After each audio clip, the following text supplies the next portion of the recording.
à la rentrée prochaine.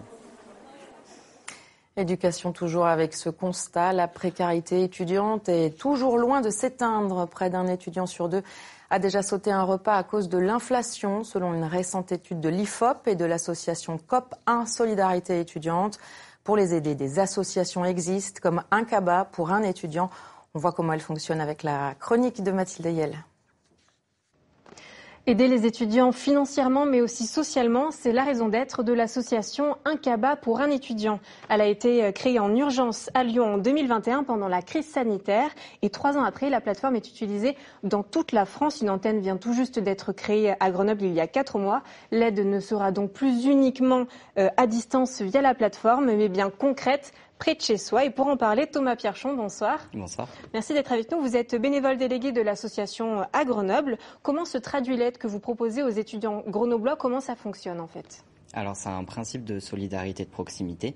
Donc, ce qu'on cherche à faire, c'est à mettre en lien un parrain ou une marraine avec un étudiant ou une étudiante dans le besoin et qui se trouve en situation de précarité alimentaire et sociale. Et alors comment le parrain ou la marraine peut aider l'étudiant? Comment ça se passe? Alors, c'est fondé sur 2 piliers principaux. Donc, le premier, c'est le lien social. Donc, on va chercher à ce que le parrain ou la marraine fasse des activités, ça peut être culturel, ça peut être des sorties, des balades le dimanche. C'est déclinable sous plein d'angles. Et puis, le deuxième pilier, c'est l'aide alimentaire. Donc, ça va être le parrain ou la marraine qui va venir faire les courses pour l'étudiant en tout ou partie, en fonction des revenus aussi des capacités financières du parrain, quoi. Et donc participer par rapport à ce qu'il peut au sac cabas de l'étudiant. Et quelles sont les conditions pour en bénéficier? Alors, c'est à destination des étudiants qui ont entre 18 et 26 ans et qui se trouvent en situation de précarité alimentaire et sociale. Parce que quelles sont les problématiques les plus fréquentes que rencontrent les étudiants?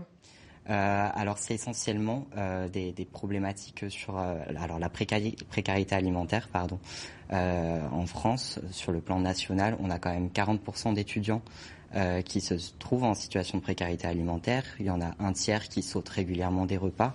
Il y en a même 40% environ qui refusent l'accès aux soins par manque de revenus. Et également 40% qui sont obligés d'avoir une activité salariée en plus de leurs études. Donc en fait tout ça mène à aussi un isolement social.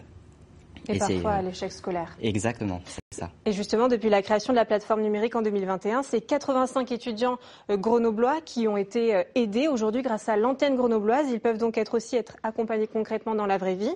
Actuellement, 33 étudiants sont parrainés et 14 sont sur liste d'attente. Est-ce que vous recherchez activement des parrains et marraines?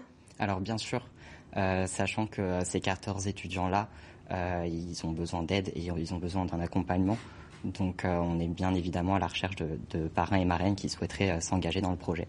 Et n'importe qui peut devenir parrain ou marraine? Oui, la seule chose qu'on demande, c'est de pouvoir s'engager sur l'année universitaire.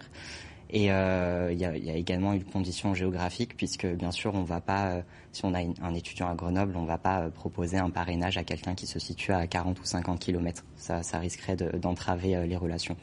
Très bien, mais écoutez, merci beaucoup Thomas Pierchon d'avoir été notre invité. Et si vous souhaitez devenir le parrain ou la marraine d'un étudiant pour l'aider et le soutenir dans ses études, n'hésitez pas à vous rendre sur le site internet pour vous inscrire.